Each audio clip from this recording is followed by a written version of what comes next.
Coming up on Roland Martin Unfiltered for Monday, December 23rd, 2019.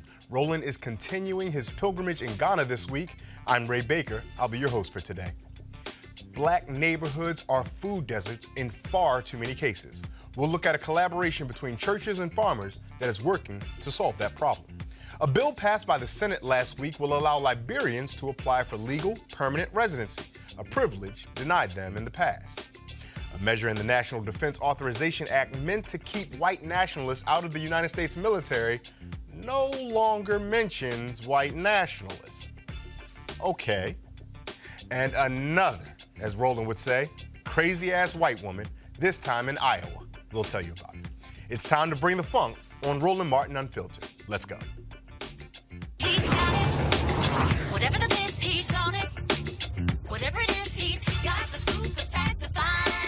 And when it breaks, he's right on time and it's rolling. Best believe he's knowing.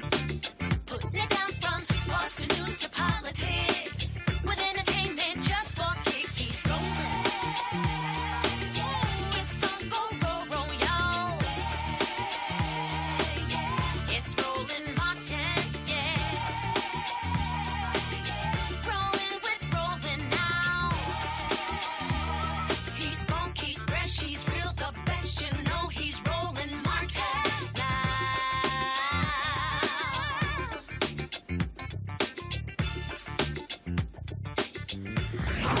Martin. Our brother Roland is still in Ghana, and we have a connection with him now. So now, let's go out to Roland Martin in Ghana. Hey, Ray Baker, glad to see you, man. We are here. This is now day 3 or day 4. Okay, got left December 19th, day 23rd. Okay, fine, it's day 4. Here in Ghana, year of return.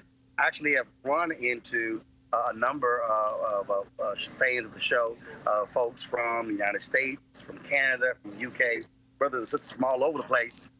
And so that's what we have been seeing now. I'm going to play some video for you guys. Here's some video of yesterday when we took a canoe ride from Cape Coast slave dungeon to Elmina slave dungeon. Very few people take this ride, and so we wanted to just show you some of that experience.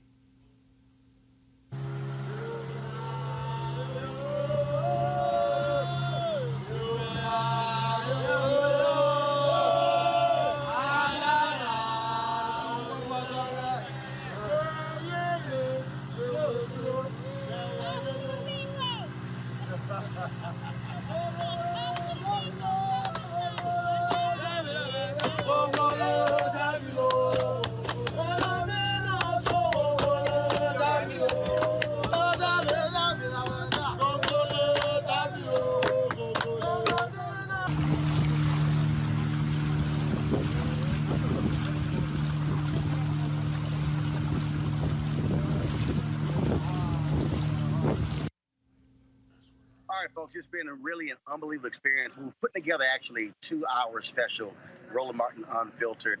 Just some amazing stuff that we've gotten here. Joining me right now is Sheena Mead. Of course, you've seen Sheena on the show before. Activist out of Florida, her and her husband Desmond Mead, leaders behind Amendment 4. And so, Sheena, you hit me up about doing this, coming with you guys. It was fun. Just so far, your thoughts? This is your first time, right? It's my first time touching motherland. You know, the original thought about coming is like, because we work so hard, you work so hard, like us trying to educate and liberate our people and fight, and we thought we needed a sabbatical retreat to connect with God and our ancestors, and the connection is something I could never have imagined. I'm trying not to get emotional and let my eyelashes fall off on this TV screen because I know all your millions of viewers are watching.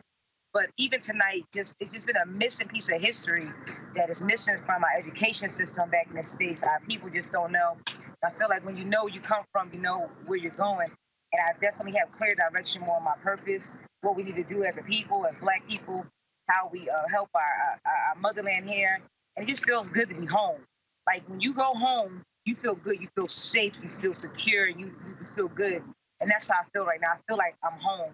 And I just can't wait for my children. I just can't wait to come back and talk about it more. And I'm so excited that you've been able to even broadcast this experience. At first, to be honest, the transparent, I was like a little trouble because the cameras and talking about it. But then I thought about the world needs to see what they are missing. We've been just whitewashed what's happening here in our mother and our continent.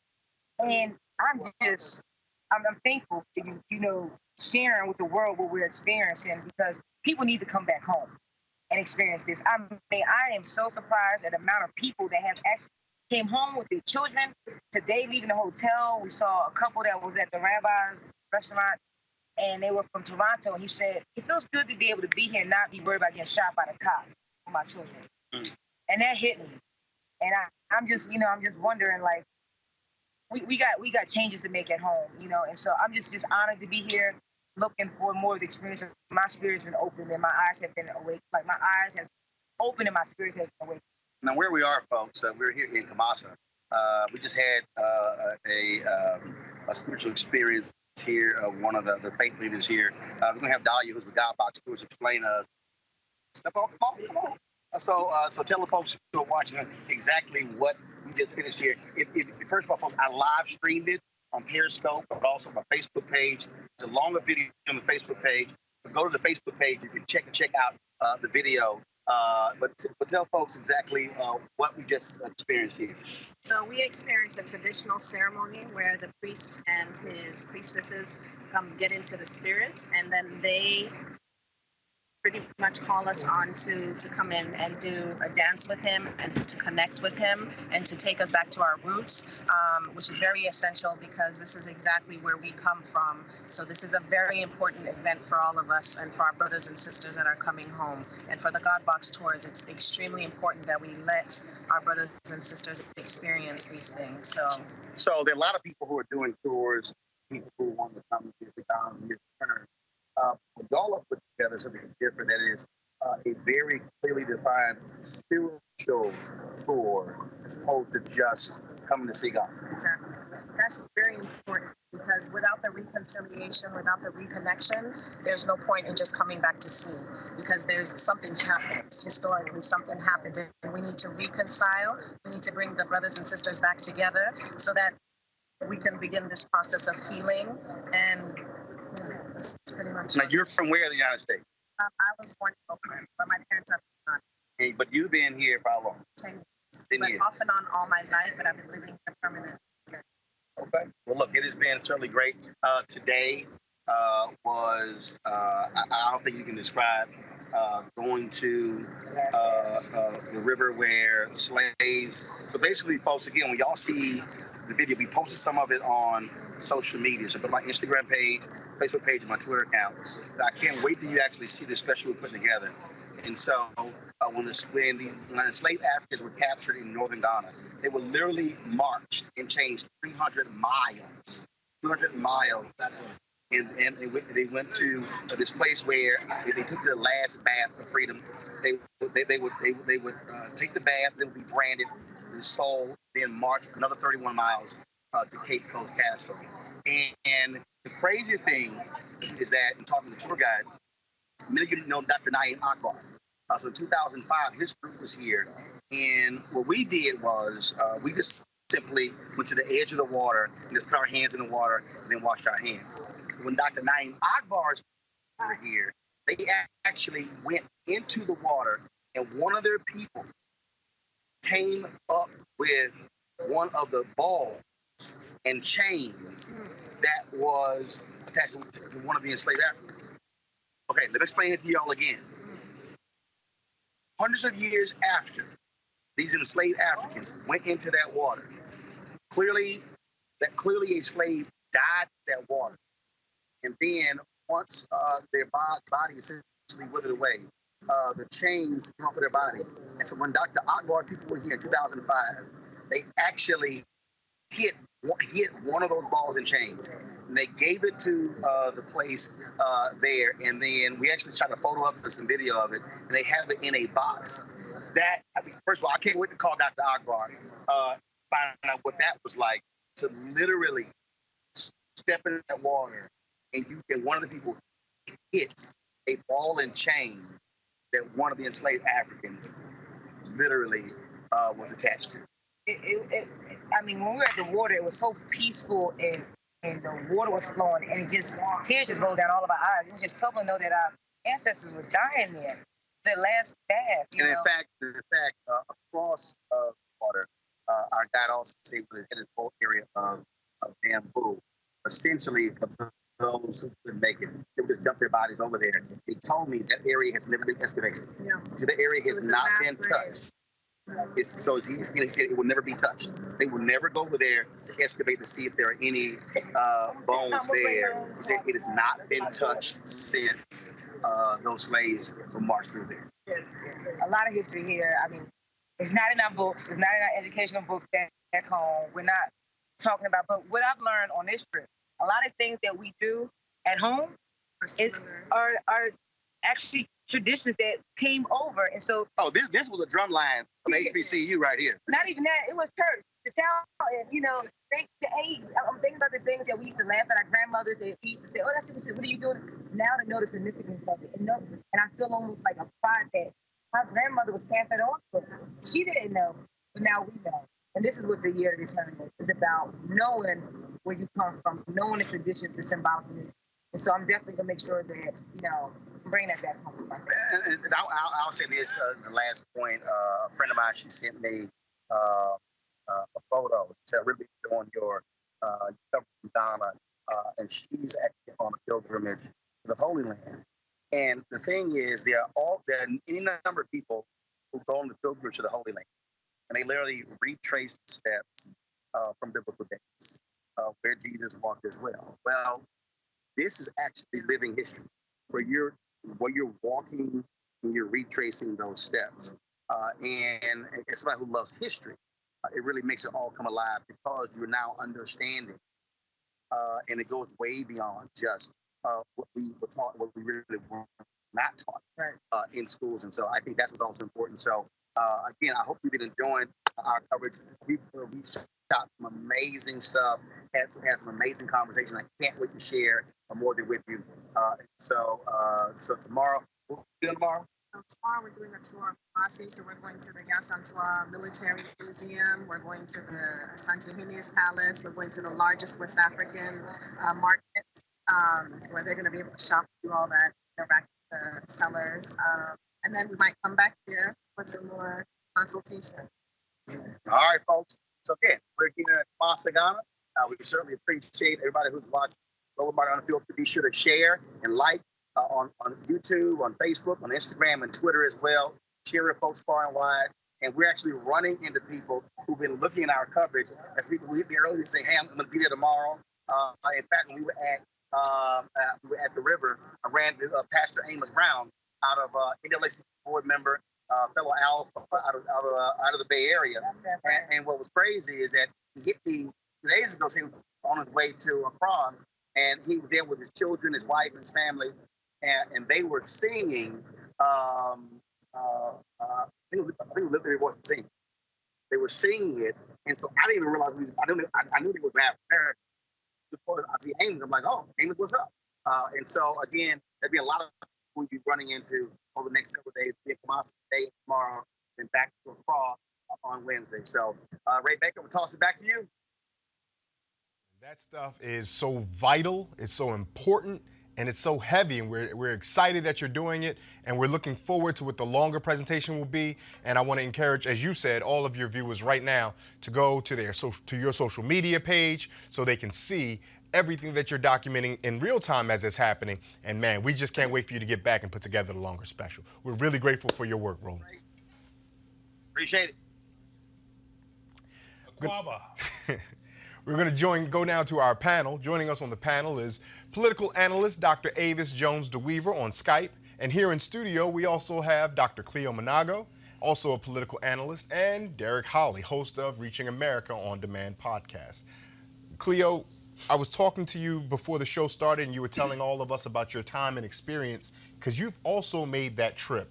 You also shared how vulnerable that trip can make a person. Will you let the viewers know about how touching and spiritual that experience was for you? Well, as I told you, brothers, I tend not to be a really emotional, dramatic person, particularly in public. I tend to be very, relatively stoic and in control.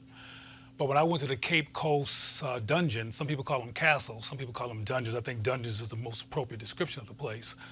To be honest, right before, there's a hill that you go up before you get to the dungeons, and I saw the ocean. It was vast. And I got emotional when I saw the ocean because I knew what happened in that ocean. And a lot of what Roland just mentioned is what happened in that ocean. And I was, kept my calm.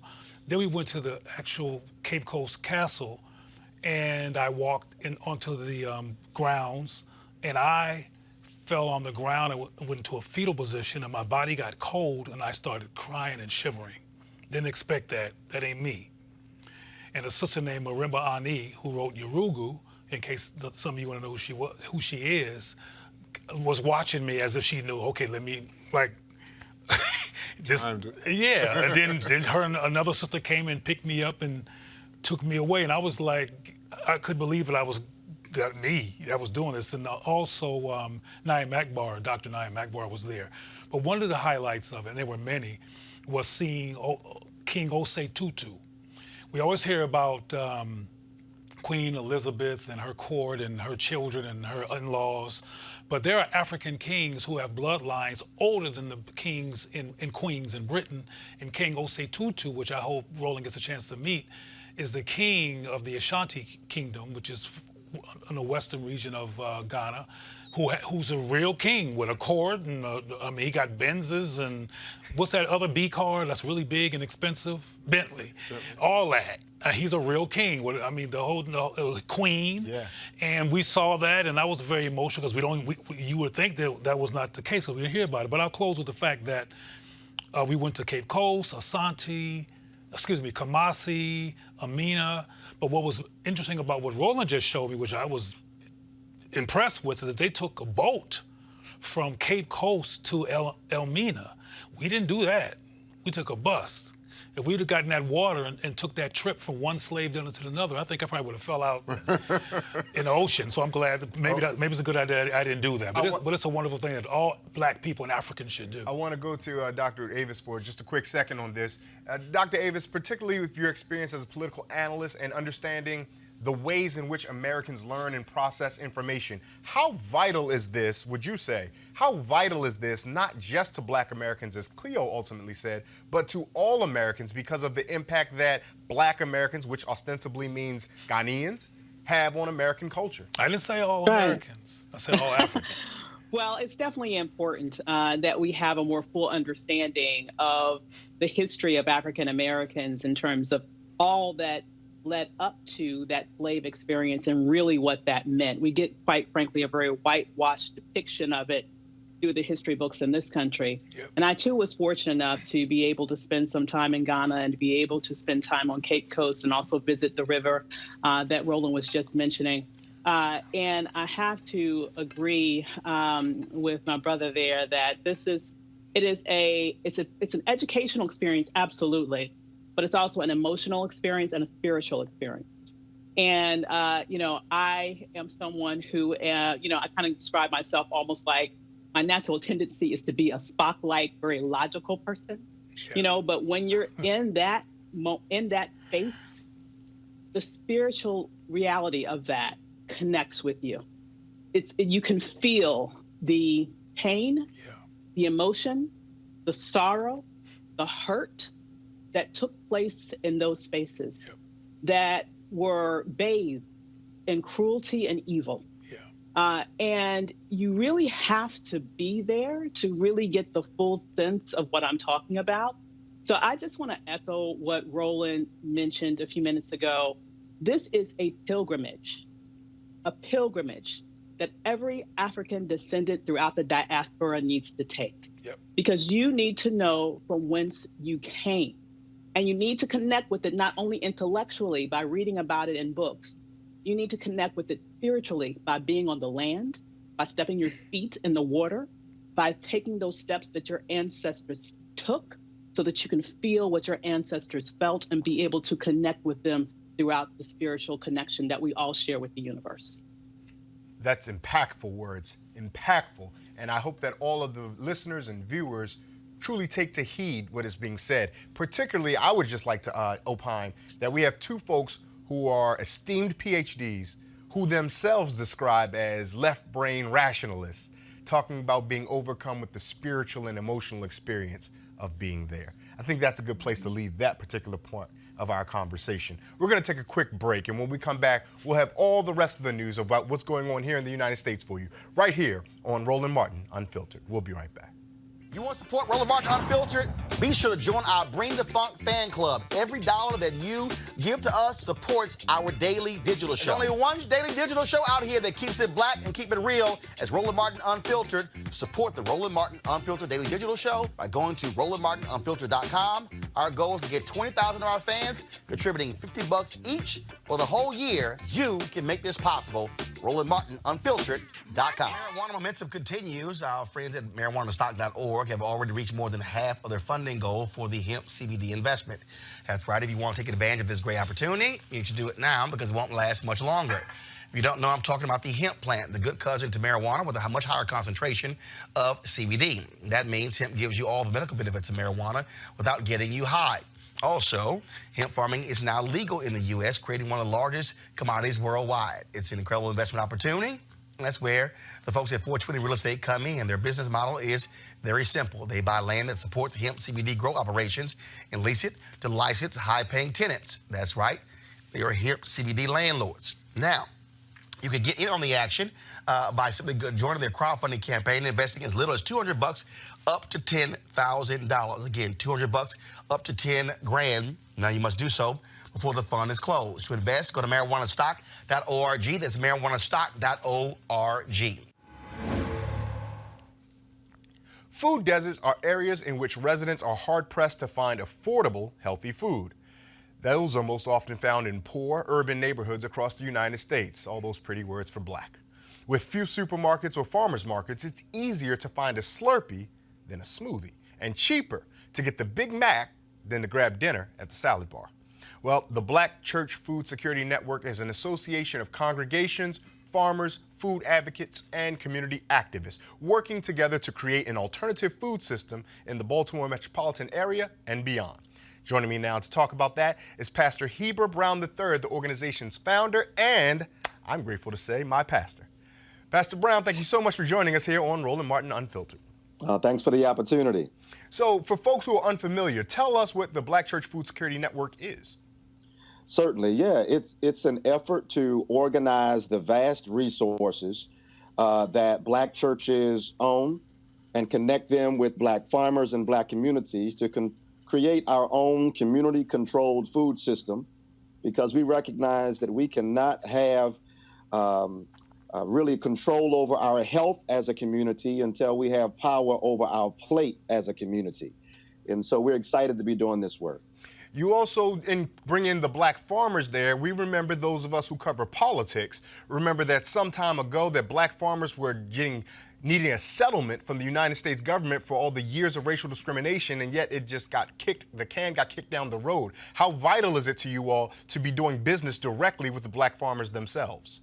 It's critically important. I talk to farmers all the time, many of them who are right there on the edge of giving up farming because they just cannot support themselves or their families. But what the Black Church Food Security Network now is able to do is not only buy our produce and products from them, but we're able to give them a lifeline, because we need the next generations of their families to also grow food, feed our communities, and they need our support to be able to do that. We're glad to be in that position. In a prior segment, we were looking at Roland in Ghana, and one of the folks he had with him talked about the cultural continuity of some of the activities she saw in Ghana and things that are happening here in the United States. Here locally, though, we know black folks have been farming in the United States, and quite honestly, involuntary in many times, for a very long time. So what are you learning about the black experience of farmers from the folks that you are working with? Well, I'm learning that farmers are some of the most courageous, genius, intelligent, and brave people that I've ever met. And really, you know, having a doctor of ministry degree, going through the school, going to classrooms, certainly honor academia, but we would be remiss if we did not also honor the ways in which our farmers are doing amazing work under tremendous hardship to keep their families supported, to keep their farms afloat, and to support our communities. And you're right, Ray, many of us, myself included, grew up with grandmothers who got string beans in the backyard and pop-pops who were growing something on the side yard there. It's a part of our story. And so we're grateful to be in a position to help amplify that, because I recognize, and we recognize in our organization, that nobody's coming to save us when it comes to providing nutrient-rich food to our community. We have to take the lead and take responsibility to feed our own community. And thankfully, through the Black Church, we have the assets to really gain momentum in that department. Well, Pastor Brown, what do you say to those viewers or listeners who think to themselves, I like what it is you're doing, but I'm not one particularly for church? How do you incorporate those other members of the community into what it is you're doing? Certainly, you don't have to be for church to be for sweet potatoes, collard greens, broccoli, kale, and herbs. I mean, the reality is this, that food is a great equalizer. The reason why I love doing this work and helping churches to start gardens on their land, helping churches to host many farmers markets inside of their facilities, is because food does not have the same doctrinal debates. It doesn't call forward our tendency to try to put stakes down in our theological claims and argue that we're right about the divine. No, food recognizes, or we recognize in food rather, that we all need it. And so we might as well, particularly as Black people, work together to feed our own communities. I'm grateful to work with Muslim communities, Christian communities, those who don't claim any religion at all, because the reality is it's something we all need. And here's another reality, Ray. Collectively, the largest landowner in Black America are Black churches. And so I don't go to people and try to convert them to the faith. I try to get them to see from a socio-political standpoint, land, money, buildings, church vans, and people are all under the umbrella of our Black churches, no matter the denomination. And it makes sense for us to organize through these spaces for our collective need. The Black church, Pastor Brown, has long been a source of activism for Black folks, but there's been some criticism of the Black church in recent years that it's not doing that. How do you push back to those who say, well, Pastor Brown, your job is to preach and leave the socio-political stuff to other folks? Sure, yeah, I would say that from the very beginning, from the earliest African-American Christian denominations in this country, the African Methodist Episcopal Church and many Baptist churches, pastors and religious leaders in our community did not have the luxury to ignore the pressing needs of our congregants. From the very beginning, we were birthed out of a context where we had to speak to the social issues, the economic issues, and the political challenges that we faced as a community. And so other communities might have that luxury just to think about Sunday morning and when I die, where I'm going to go. But as a Black pastor who is faithful to the tradition, or striving to be faithful to the tradition of people like Reverend Vernon Johns, Reverend Albert Clegg, Reverend Minister Nat Turner, and so many others, I have to be committed to serving the holistic needs of the people that I'm blessed to share life with. We're going to bring in Derek Holly to the conversation. Derek, you have something for the pastor? Yeah, Pastor Brown, first of all, go Ravens. But I wanted to ask you, a lot of times we look at what's going on in the Black community as being systemic, and food deserts is one of those things. Have you had any success in terms of getting some of these mega churches on board with what you're doing, since they kind of have such a bigger audience that we can feed into and hopefully, obviously, feed them as well? Yeah, I think, our greatest traction has been with the average size churches, and most churches in the country are about 200 or so members. And so with that size church, they recognize that if we don't collaborate, work together, and create a systemic response to the issue of food apartheid in our communities, then they're not going to get very far. What I'm pleased to report, though, is the phone is beginning to ring, and on the other line are those churches that some would define as mega churches, who are saying, Pastor Brown, I want to join the Black Church Food Security Network. My church has 200 acres, 100 acres, et cetera, and we want to be a part. I'm also grateful to report that the African Methodist Episcopal Church and other denominations are coming to the table for conversation about how they can bring their vast assets and resources and inventory to the table. Again, because they recognize whether you're a mega church or whether you're a storefront, the people in your pews are struggling or impacted in different ways by food apartheid, and we got to work together. Dr. Cleo Monago has a word for you as well. Dr. Monago? Greetings, Pastor. It's good to meet you, and frankly, very refreshing to meet you. I haven't done any formal research on the attitude and behavior of ministers, but from what I've observed, you seem to be quite exceptional, particularly with your willingness to be black about what you're doing and embrace black people. I say that I did a training that I conducted in Los Angeles recently where there was a black woman there who was a black Christian who said at the end of the training that she finally felt good about caring about black people in particular, because she was trained that I was racist in her faith to care about black people. Particularly, she has to care about everybody because that's what Jesus said. So we should care about everybody, but black people need to care about black people. We need all the hair we can get. Thank you for that, for being that kind of light. I'm really impressed also with this black farmer church community. Do something about the desert project that you have. It's like a marriage made in, for lack of a better word, heaven. You know, to help these farmers actually get their wares out and sell their food and bring nutrition to black folks from black hands and take care of this desert problem that we have in our communities, particularly in Baltimore. So it's very impressive, and I'm glad to meet you. I hope to see you in person.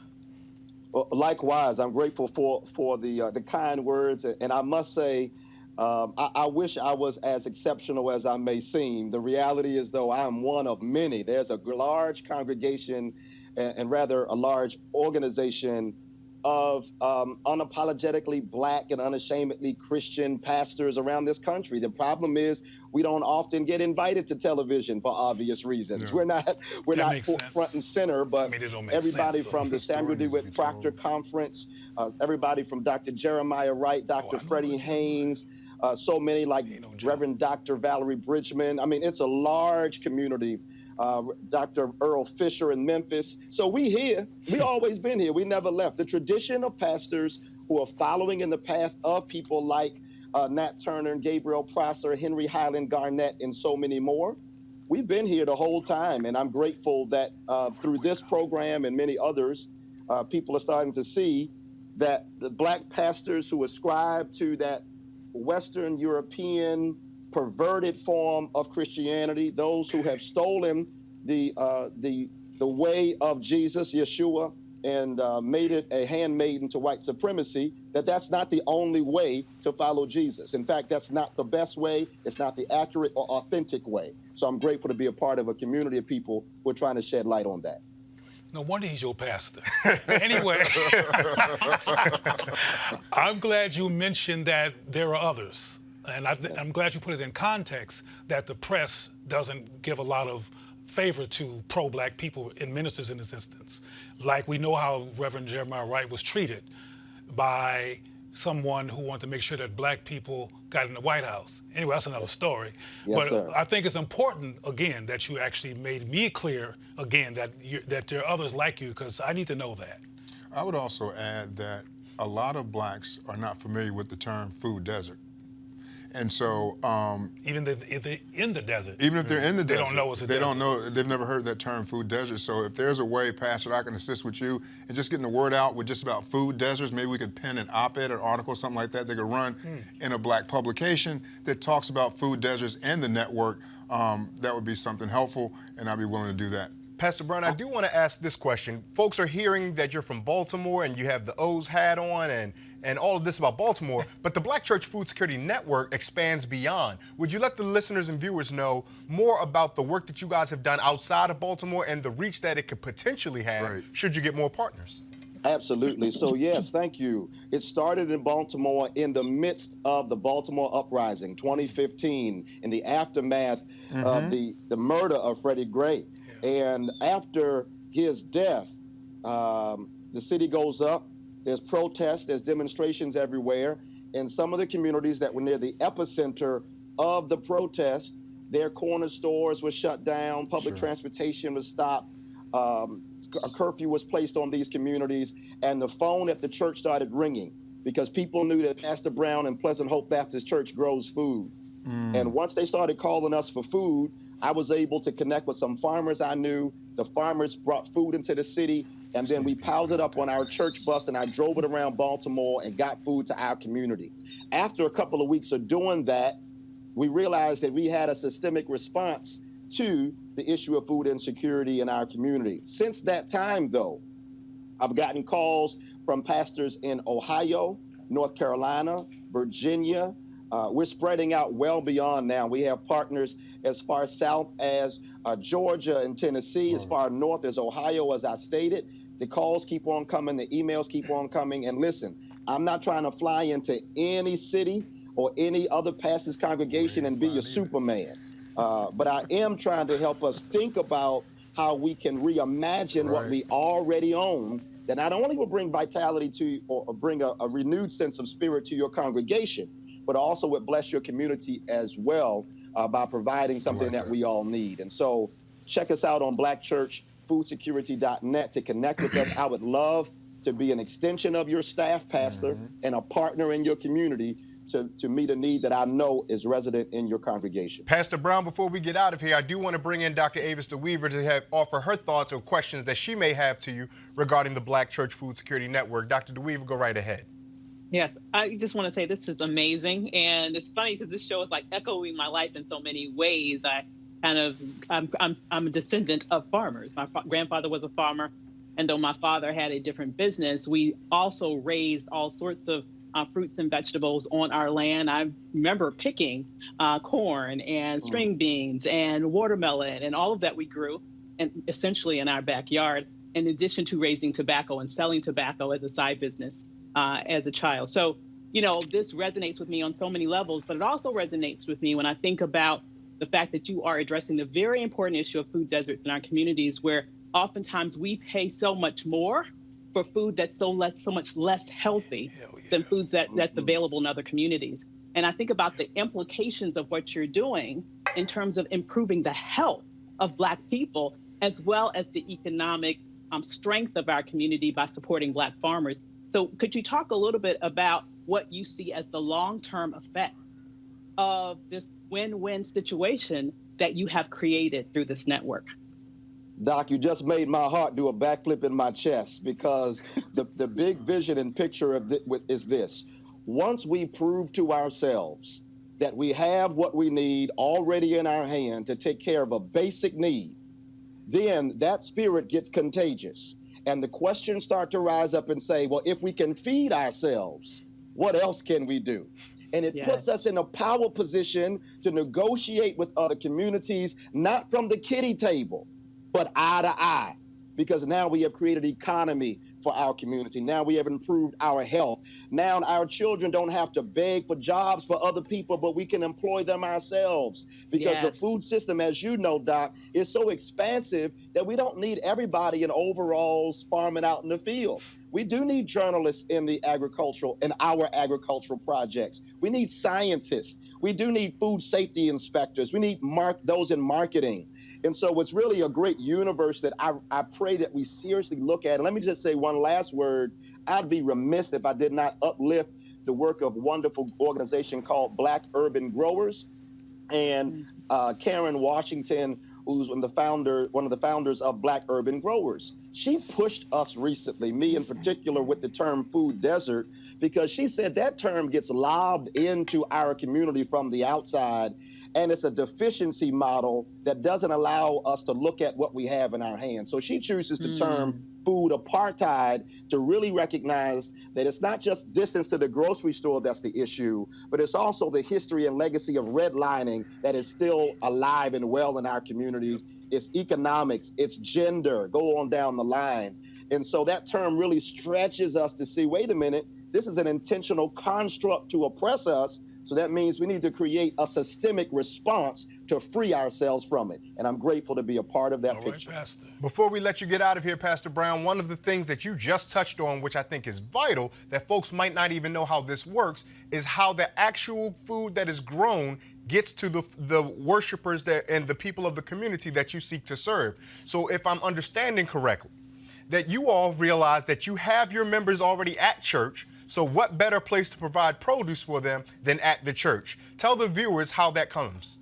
Yeah, breaking it down, thank you so much. After church, everybody know we hungry after church. You're gonna go eat somewhere.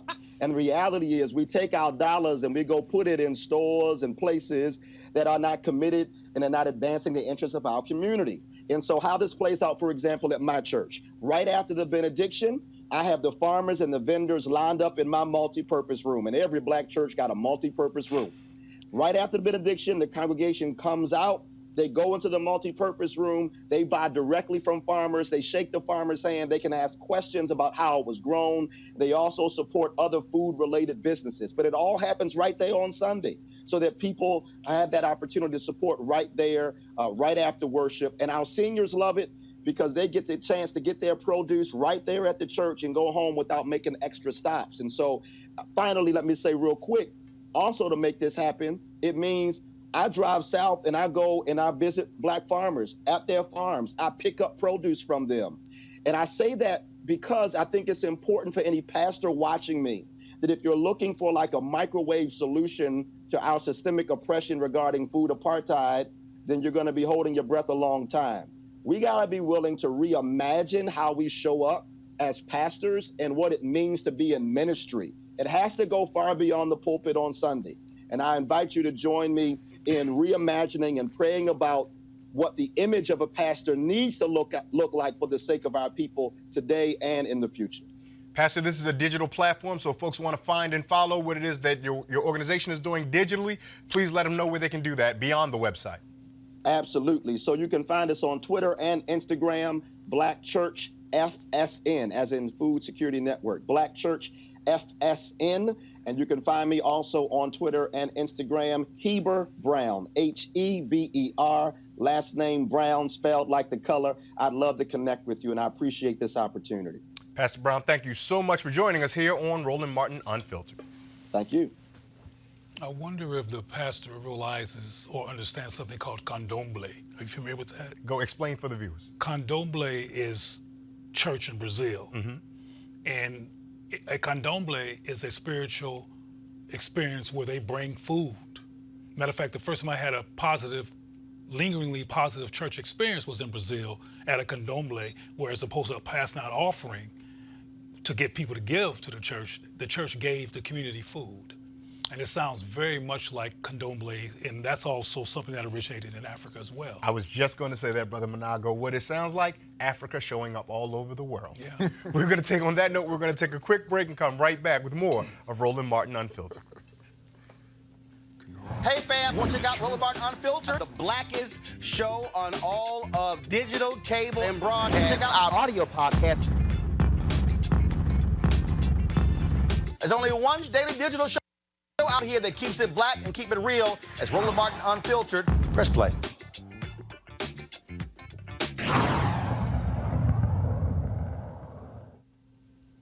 Some news you need to know. For more than 20 years, thousands of Liberian immigrants living legally in the United States have only been able to plan their lives in increments of 12 to 18 months under short-term humanitarian programs that exist at the president's discretion, leaving anything to this president's discretion. That is until last week, a provision buried in a defense policy bill passed by the Senate and will allow Liberians to apply for legal permanent residency. Democratic Senators Jack Reed of Rhode Island and Tina Smith of Minnesota led efforts to include it into the bill. Going back to our panel, political analyst Dr. Avis Jones-DeWeaver on Skype, and here in studio with us, Dr. Cleo Manago, and also a political analyst, and Brother Derek Howley, host of Reaching America On Demand podcast.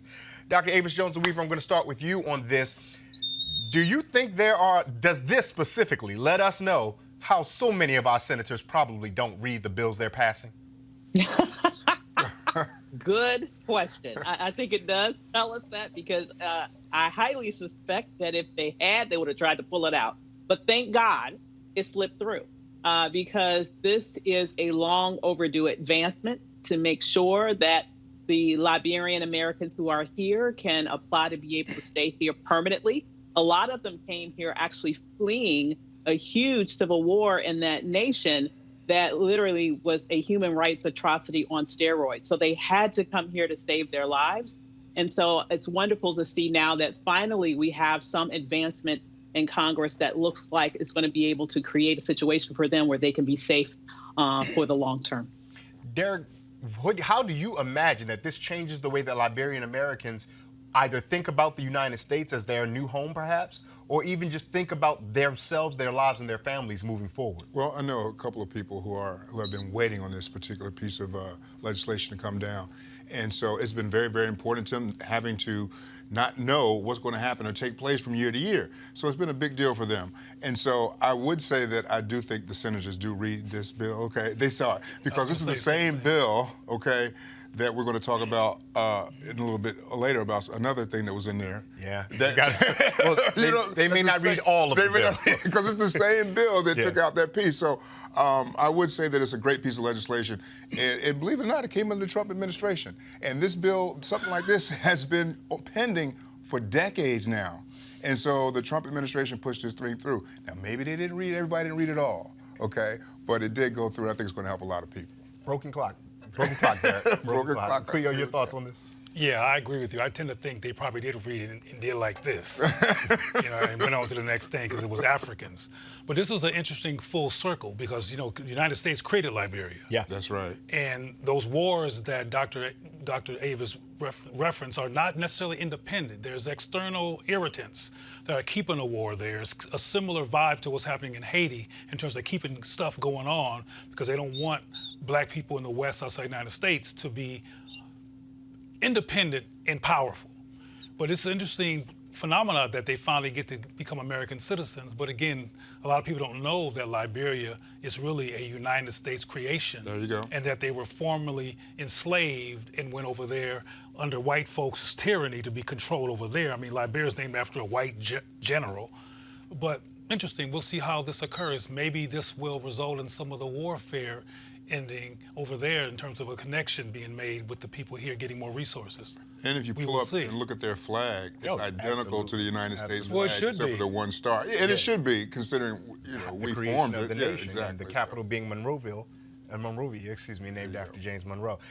Brother Derek pointed us to a great segue where he talks about the idea of that same piece of legislation resulting in something else. So a measure in that piece of legislation, as generally used the National Defense Authorization Act, is meant to keep white nationalists out of the United States military. Meant to keep. However, it no longer mentions white nationalists. Apparently, Congress altered the text after it passed the House. The change could water down a House-passed amendment meant to address the threat of white nationalists in the military. Now, the House language was specifically drafted to encourage screening for white nationalist beliefs in military enlistees. But after the Republican-controlled Senate passed its own version of the massive military spending bill, and the two chambers' bills were reconciled, the final act requires the Department of Defense to study ways to screen military enlistees for extremists and gang-related activities. Dr. Avis Jones-DeWeaver, when you hear gang-related activities, who are they? Who are folks talking about?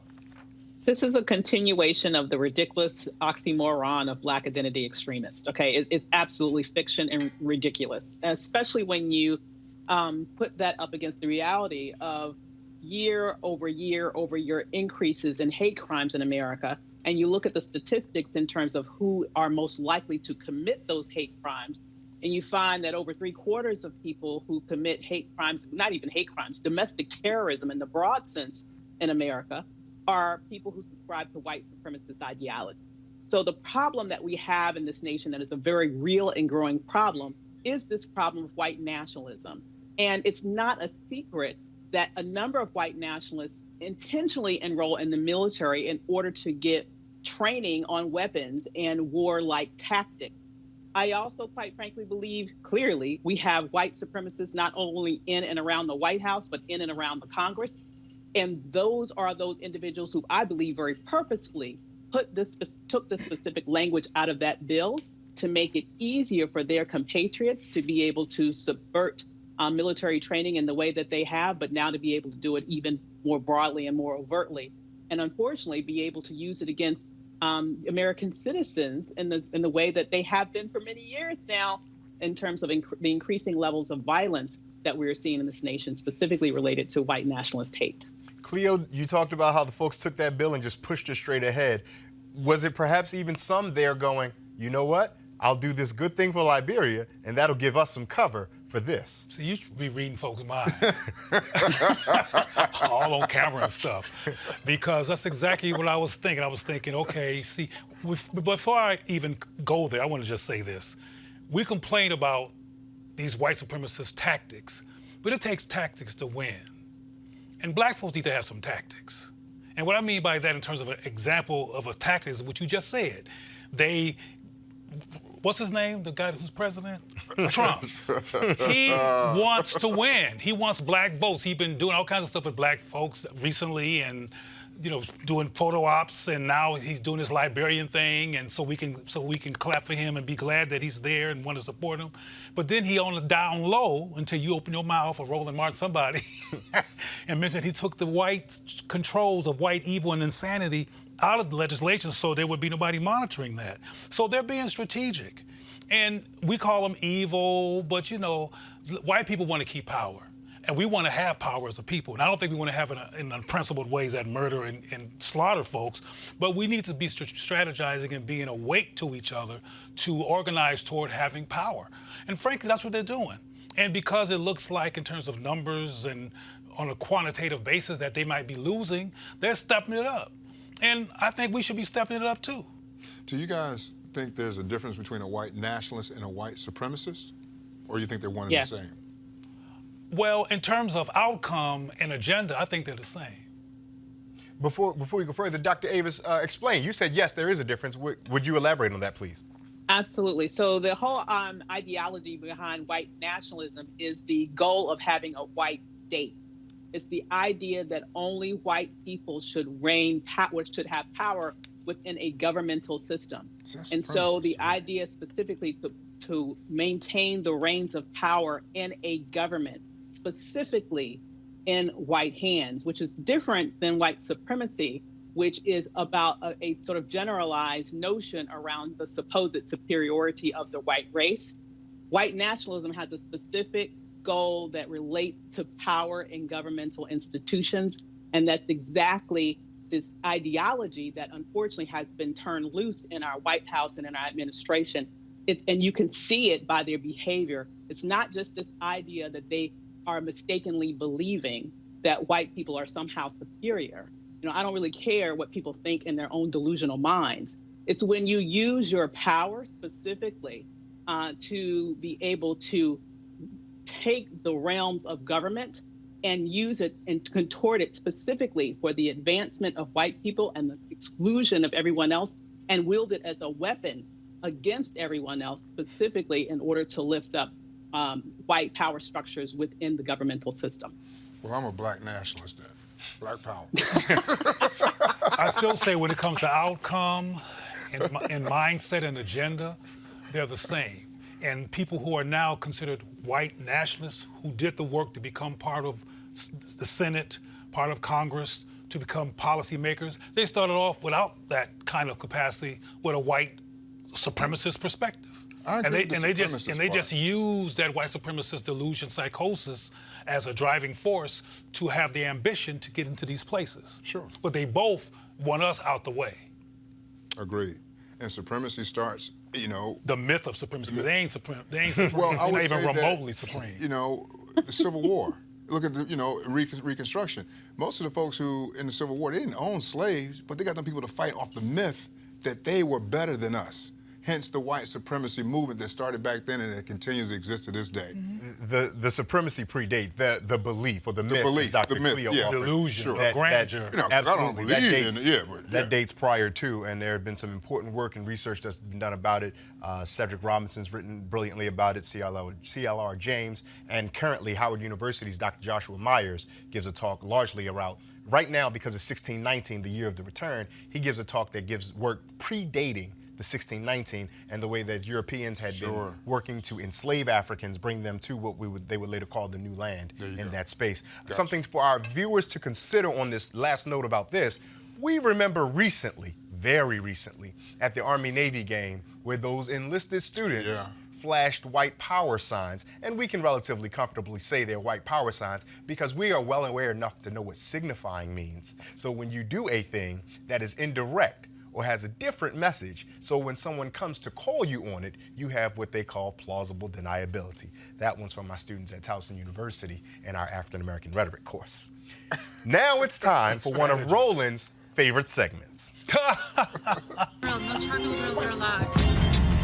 I'm not eating you. Illegally selling water without a permit on my property. Whoa! Hey! You don't live here. I'm uncomfortable.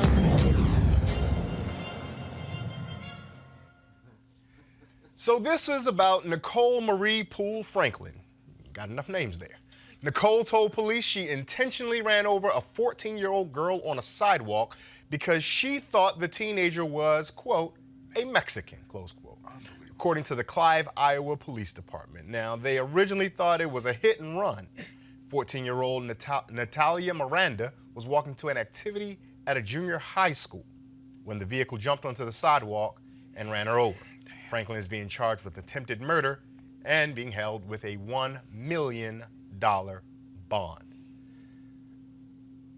Dr. Cleo, I know Roland likes to joke and call this crazy-ass white people, right? He does that there. But I think you said something in our last conversation that was very specific and particular to what's happening here.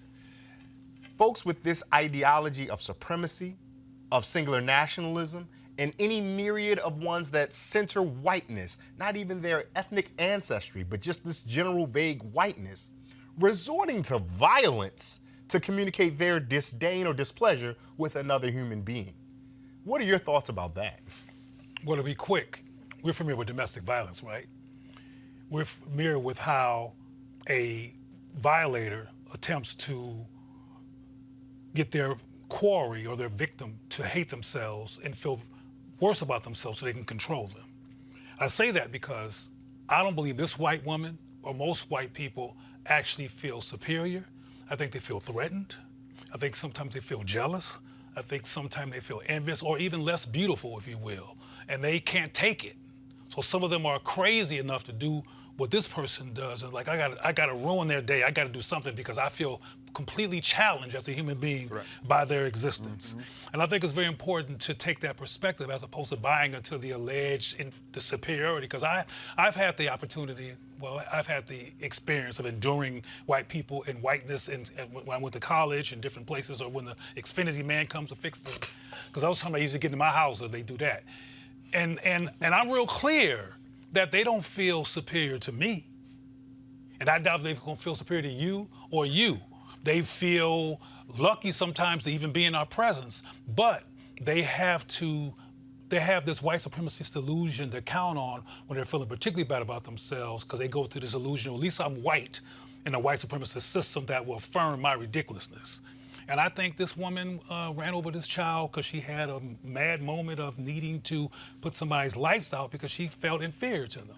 Dr. DeWeaver, where does this woman rank on the ideology of white nationalism and or V supremacy, or at this point, does it not matter when you're just inflicting harm? Well, in the big picture, it doesn't matter because she's the murderous person. If you're going to jump a curb specifically to run over someone, you're trying to kill them. So she's an attempted murderer, and I hope she gets put under the jail.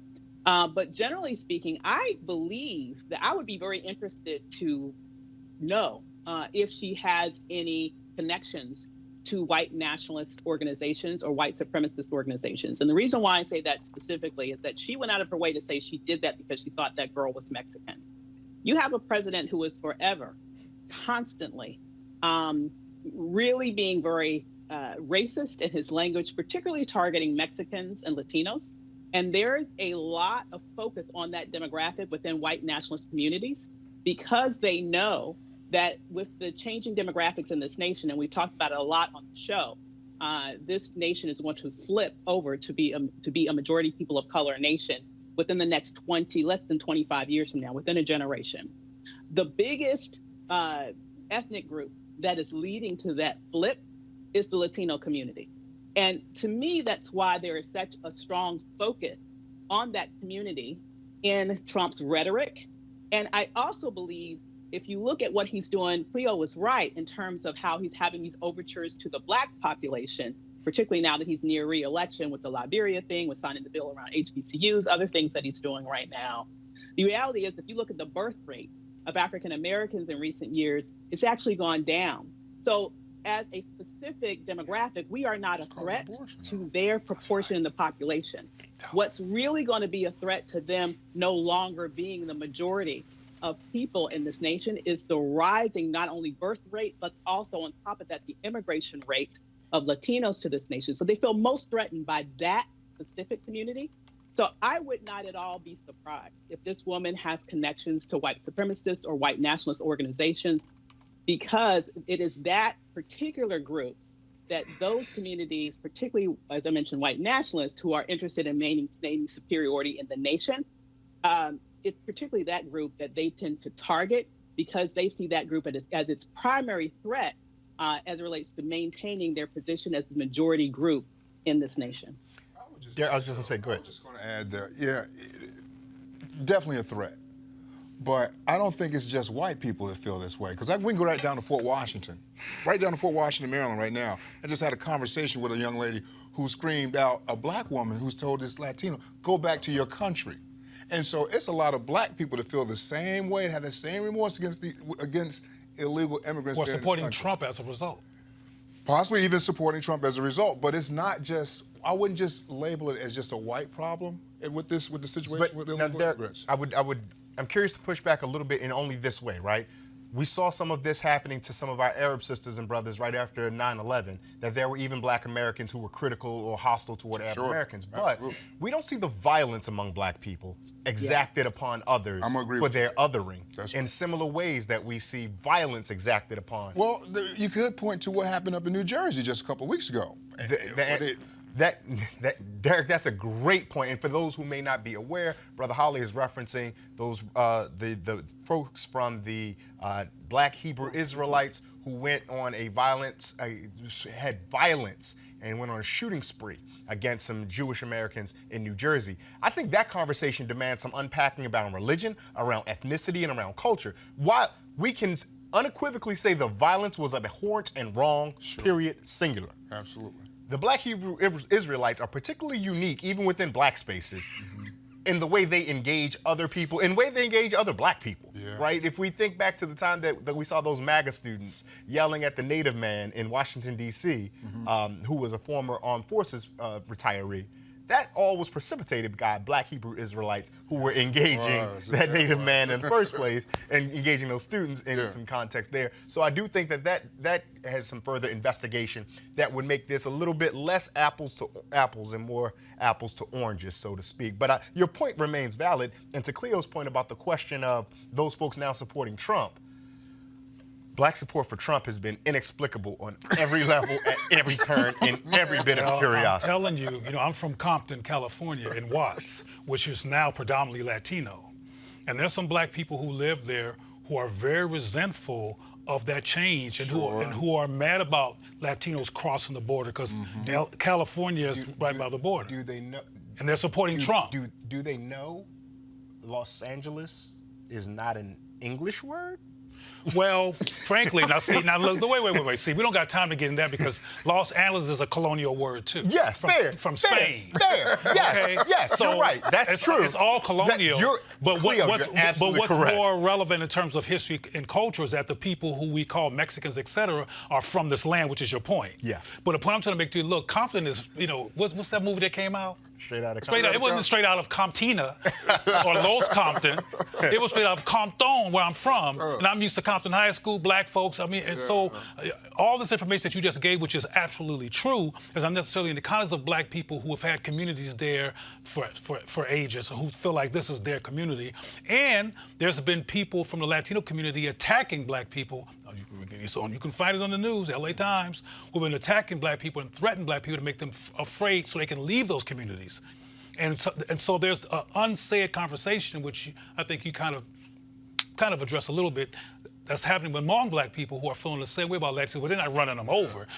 We might run each other over first because of internalized oppression, because we have white supremacy internalized. Look, Cleo's about to take us out of here on this deep note that makes all of us feel bad. We had a very cathartic and spiritual experience. We saw Roland in Ghana. We talked about farming.